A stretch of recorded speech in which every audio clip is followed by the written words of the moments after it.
નમસ્કાર ભવિષ્યના અધિકારી મિત્રો. તો એડવર્ટાઇઝમેન્ટ નંબર 15 ઇરિગેશનનું જે લેક્ચર સિરીઝ છે પેપર સોલ્યુશન, તેનો 5મો પાર્ટ છે તે ડિસ્કસ કરવા જઈ રહ્યા છીએ. તો શરૂ કરીએ. The diameter of a bolt hole is taken as the nominal diameter of the bolt plus બોલ્ટનો જે ડાયામીટર નોમિનલ ડાયામીટર છે પ્લસ જે ક્લિયરન્સ રાખવામાં આવે. તો તેના માટે AS 800 1.5 mm કે છે, અને અહીંયા 1.4 અને 1.6 છે. તો જે 1.5 છે તે મિનિમમ છે, તો એટલા માટે 1.6 છે તે જવાબ રહેશે. ત્યારબાદ if the diameter of the rivet is greater than 25 mm, તો 2 mm ક્લિયરન્સ રાખવાનું. The soil which plot above the A line in the plasticity chart, તો આ પ્લાસ્ટિસિટી ચાર્ટ છે પ્લાસ્ટિસિટી ઇન્ડેક્સ અને લિક્વિડ લિમિટ વચ્ચેનો, કે જેમાં જે એટરબર્ગ લાઇન છે તેની ઉપર છે તે ક્લે હોય છે અને તેની નીચે છે તે સિલ્ટ અથવા તો ઓર્ગેનિક સોઇલ રહેલી હોય છે. હવે જ્યારે લિક્વિડ લિમિટ છે તે 20 થી 35ની વચ્ચે છે, તો તે લો કમ્પ્રેસિબિલિટી. ત્યારબાદ 35 થી 50 વોટર લિક્વિડ લિમિટ છે, તો તે મીડિયમ કમ્પ્રેસિબિલિટી, અને લિક્વિડ લિમિટ 50 થી વધારે છે તો તેને હાઈ કમ્પ્રેસિબલ સોઇલ કહેવાય છે. The soil transported by gravitational force, તો તેને ટેલ્યુસ અથવા તો કોલ્યુવિયલ સોઇલ કહેવાય છે. ત્યારબાદ લેકોસ્ટ્રીન સોઇલ, એટલે કે જે લેકના બોટમમાં જે સોઇલ જમા થયેલી હોય છે તેને લેકોસ્ટ્રાઇન સોઇલ કહેવાય છે. એલ્યુવિયલ સોઇલ એટલે એવી સોઇલ કે જે વોટર ટ્રાન્સપોર્ટેડ સોઇલ હોય છે, વોટર દ્વારા જે ટ્રાન્સપોર્ટ થઈને સોઇલ જમા થઈ હોય છે તેને. અને મક મતલબ કે જે કોઈ ઓર્ગેનિક મેટર છે તેના ડિકમ્પોઝિશનથી બનેલી સોઇલને મક સોઇલ કહેવાય છે. Negative skin friction on a pile develops when the soil surrounding it settle more than the pile. તો આ જે ફિલિંગ કરેલી જે સોફ્ટ સોઇલ છે તેનું સેટલમેન્ટ છે તે પાઇલ કરતાં વધારે થાય, તો જ્યારે ડાઉનવર્ડ જે ડ્રેગ લગાડે પાઇલ પર તેને નેગેટિવ સ્કિન ફ્રિક્શન કહેવાય છે. અને સોફ્ટ સોઇલની નીચે જે સ્ટીપ સોઇલ રહેલી છે તો તે ડ્રેગ છે તે ઉપરની ડિરેક્શનમાં લગાડે છે, કે જેને પોઝિટિવ સ્કિન ફ્રિક્શન અથવા તો સ્કિન ફ્રિક્શન કહેવાય છે. અને એન્ડ પર હોય છે તેને પોઈન્ટ બેરિંગ કહેવાય છે. તો manometer is use to major, તો મેનોમીટર છે તે હાઈ પ્રેશર મેજર કરવા માટે યુઝ થાય છે. લો પ્રેશર અને મોડરેટ પ્રેશર માટે પીઝોમીટર યુઝ થાય છે, અને એટમોસ્ફેરિક પ્રેશર મેજર કરવા માટે બેરોમીટરનો યુઝ થાય છે.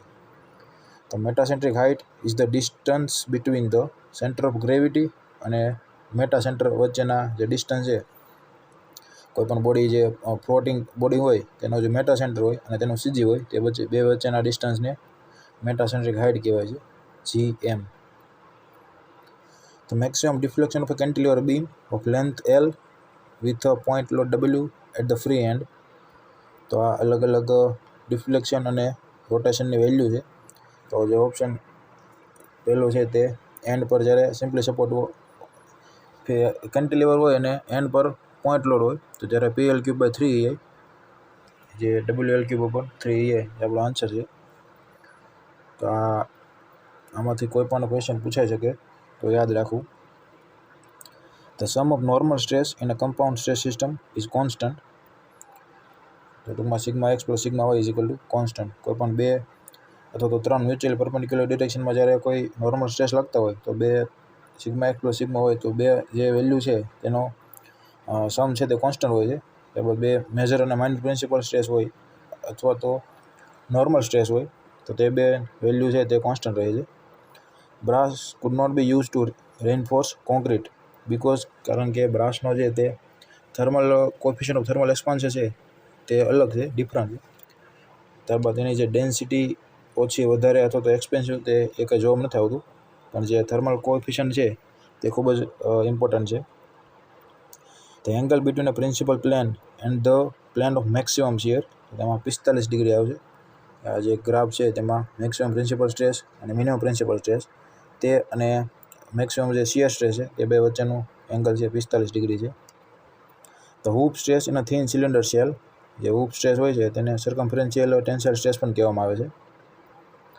Shear stress produce will be, તો શિયર સ્ટ્રેસ ડિસ્ટ્રીબ્યુશન છે તે જ્યારે કોઈ સોલિડ સર્ક્યુલર બાર હોય અને તેના પર શિયર સ્ટ્રેસ લાગતો હોય તો તે લિનિયર હોય છે, સેન્ટર પર 0 અને સર્કમફરન્સ મતલબ જે એન્ડ પોર્શન હોય તે મેક્સિમમ હોય છે. The forces which meet at one point but their line of action do not lie in the one plane.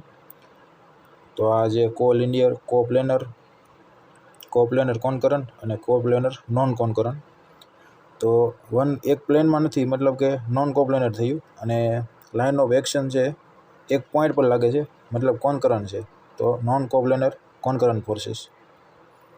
The moment of inertia of a triangular section about centroidal axis parallel to the base, તો BH3/36 સેન્ટ્રોઇડમાંથી જ્યારે axis pass થતી હોય ત્યારની છે. ત્યારબાદ axis passes through the base, તો BH3/12 આવશે. અને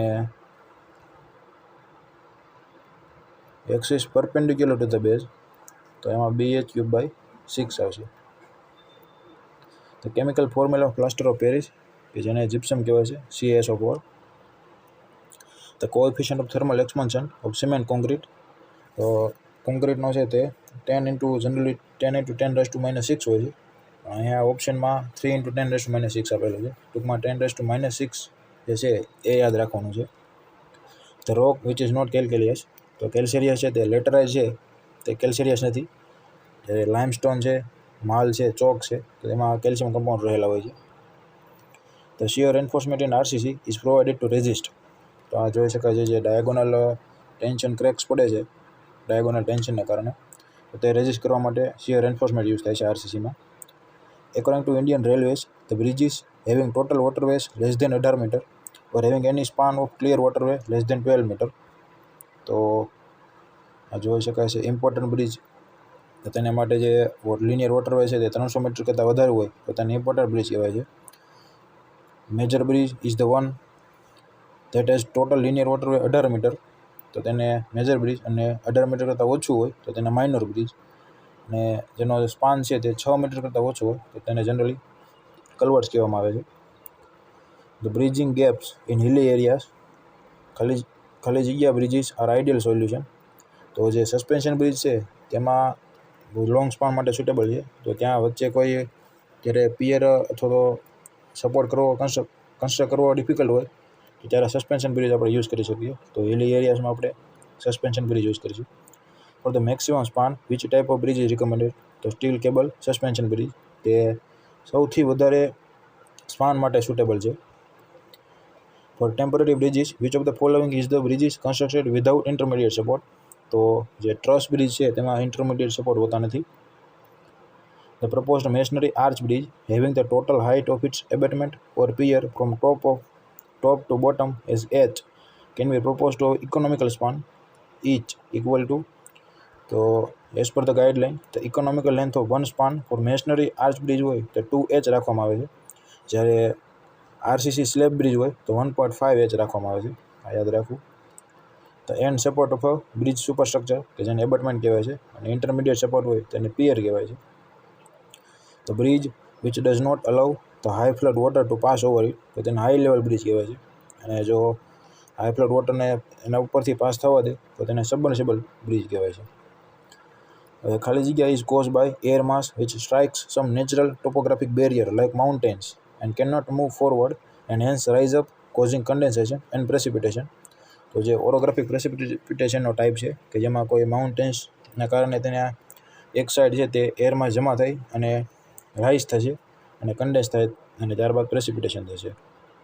the river reach upstream of a newly built dam may behave as, તો નવો કોઈ ડેમ જ્યારે કન્સ્ટ્રક્ટ કરશું તો તેને અપસ્ટ્રીમમાં સિલ્ટિંગ થવાનું શરૂ થશે તો તેને એગ્રેડિંગ રિવર કહેવાય છે.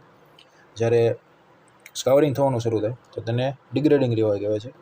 અને વર્જિન રિવર મતલબ એવી રિવર કે જેમાં કોઈ માનવ સર્જિત ટૂંકમાં કોઈ કૃત્રિમ એક્ટિવિટી થયેલી ના હોય તો તેને વર્જિન રિવર કહેવાય છે. Frequency of irrigation is depend upon type of, તો કયા ટાઈપની સોઇલ છે, કયા ટાઈપના ક્રોપ છે, અને તેનું ક્લાઇમેટ કેવું છે, તો તે આધારે ફ્રિકવન્સી ઓફ ઇરિગેશન નક્કી થાય છે. The bottom portion of a concrete or masonry gravity dam is usually stepped in order to, તો જે શિયર સ્ટ્રેન્થ હોય છે બેઝ પર તે ઇન્ક્રીઝ કરવા માટે, કારણ કે જે સ્લાઇડિંગ થવાના ચાન્સીસ છે તો તે આ જે સ્ટેપ કરવામાં આવે તો તેનાથી રેઝિસ્ટન્સ મળે છે. Blank is the one in which the flow after passing over a weir or ogee crest is carried away by channel running essentially parallel to the crest, તો સાઇડ ચેનલ સ્પીલવેમાં જ્યારે water છે તે crest પરથી પસાર થશે ત્યારબાદ જે સ્પીલવેના ક્રેસ્ટ અને પેરેલલ ફ્લો થશે. Transverse joints in concrete gravity dams are vertical construction joint હોય છે કે જે કન્ટિન્યુઅસ હોય છે, જ્યારે હોરિઝોન્ટલ જોઇન્ટ હોય છે તે ડિસકન્ટિન્યુઅસ હોય છે. આ જોઈ શકાય છે ક્રોસ સેક્શનમાં.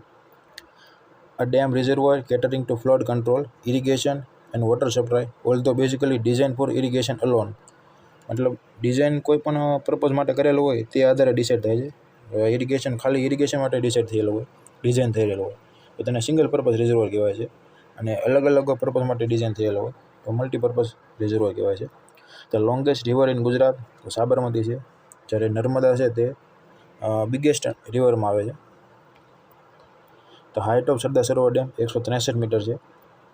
ત્યારબાદ જે ગોલ્ડન કોર્ડ્યુલેટર પ્રોજેક્ટ છે કે જે 4 મેટ્રો સિટીને કનેક્ટ કરે છે, જેમાં દિલ્હી, કોલકાતા, મુંબઈ અને ચેન્નઈનો સમાવેશ થાય છે.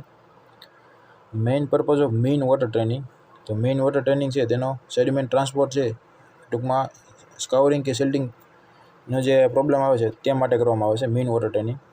ત્યારબાદ હાઈ વોટર ટ્રેનિંગ તો જે ફ્લડ કંટ્રોલ માટે, અને લો વોટર ટ્રેનિંગ તો આ જે બી ઓપ્શન છે to provide sufficient depth of water in navigable channel during low water period. તો આ અલગ અલગ 3 વોટર ટ્રેનિંગ છે.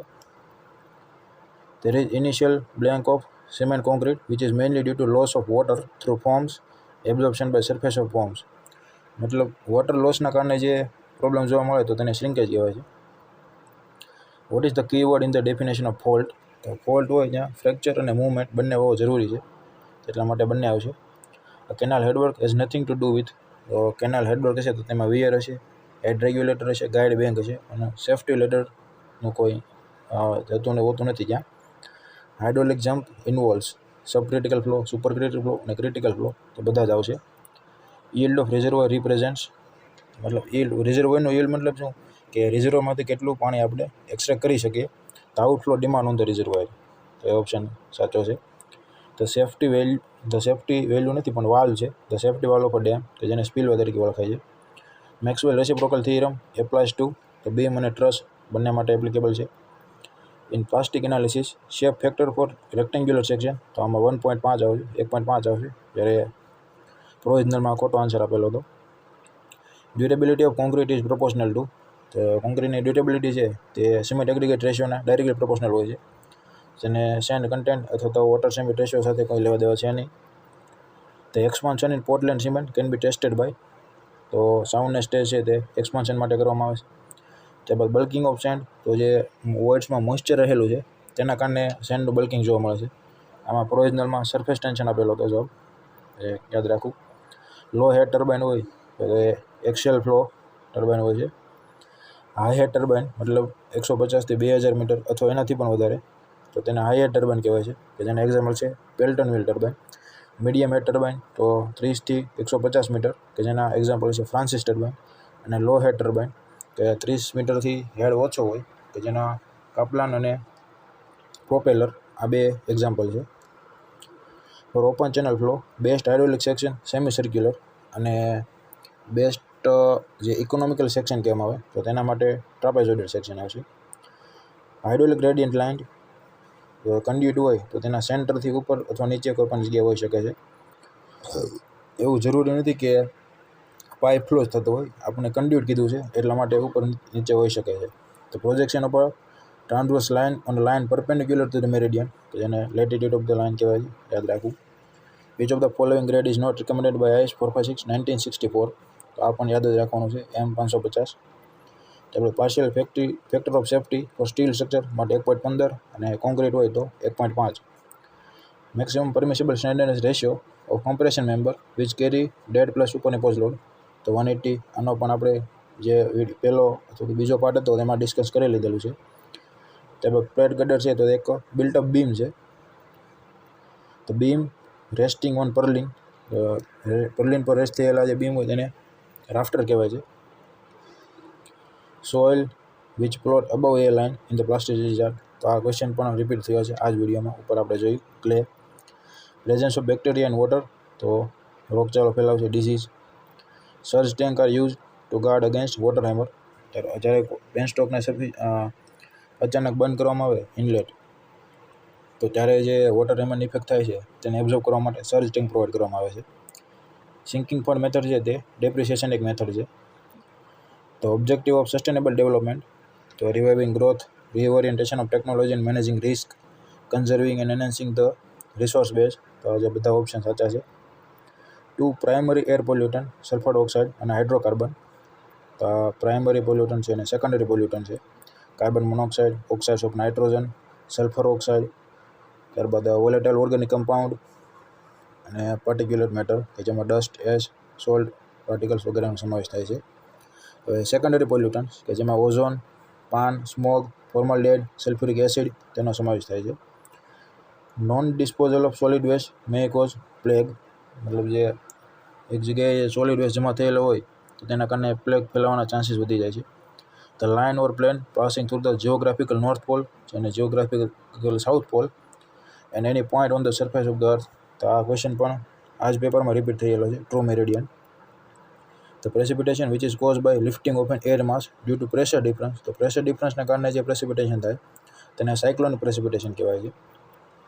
Which of these is not a minor method of disinfection. તો જે એલ્યુમિનિયમ પાવડર મેથડ છે તે માઇનર મેથડની મેજર એક મેથડ છે ડિસઇન્ફેક્શનની. જ્યારે માઇનર મેથડમાં boiling, excess lime treatment, iodine, bromine, ozone treatment, potassium permanganate કે જે ગામડામાં જનરલી યુઝ થાય છે, સિલ્વર ટ્રીટમેન્ટ છે, યુવી રેસ ટ્રીટમેન્ટ છે. તો આ બધી જે ટ્રીટમેન્ટ છે તે માઇનર ટ્રીટમેન્ટ છે અને આ જે એલ્યુમિનિયમ પાવડર ટ્રીટમેન્ટ છે તે મેજર ડિસઇન્ફેક્શન ટ્રીટમેન્ટ છે.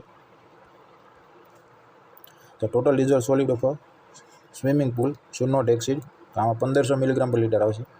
જ્યારે ગવર્મેન્ટ ઓફ ઇન્ડિયા મેન્યુઅલ જે લિમિટ છે તે 500 અને 2000 મિલીગ્રામ પર લીટર છે, પરંતુ સ્વિમિંગ પુલ માટે 1500થી વધારે ના હોવી જોઈએ. તો following loss does not occur in pretensioning of concrete. તો જે ફ્રિક્શન લોસ છે તે પ્રી ટેન્શનિંગમાં નહીં પણ પોસ્ટ ટેન્શનિંગમાં જોવા મળે છે. તો આ અલગ અલગ લોસ છે, ઇમિડિયેટ લોસ અને ટાઈમ ડિપેન્ડન્ટ. તો જે ફ્રિક્શન અને એન્કરેજ સ્લીપ છે તે પોસ્ટ ટેન્શનિંગમાં જોવા મળશે, જ્યારે ઇલાસ્ટિક શોર્ટનિંગ, ક્રીપ, શ્રિંકેજ અને રિલેક્સેશન ઓફ સ્ટીલ જે પ્રી ટેન્શનિંગમાં જોવા મળશે. Soil as a porosity of 40%, specific gravity 2.7. તો વોઇડ રેશિયો આ ક્વેશ્ચન પર રિપીટ થઈ ગયેલો છે. તો E is equal to eta upon 1 minus eta પરથી આપણે કેલ્ક્યુલેટ કરી શકીએ ઇઝીલી. તો apparatus use for finding the soundness, તો લીચ એટેલિયર એપરેટસ. તો આ ક્વેશ્ચન પણ ઓલરેડી રિપીટ થઈ ગયો છે. તો આપણે જે એડવર્ટાઇઝમેન્ટ નંબર 15નું જે ઇરિગેશનનું પેપર હતું તે આખું સોલ્વ કરી નાખ્યું છે. Thank you. જય હિન્દ. જય જય ગરવી ગુજરાત.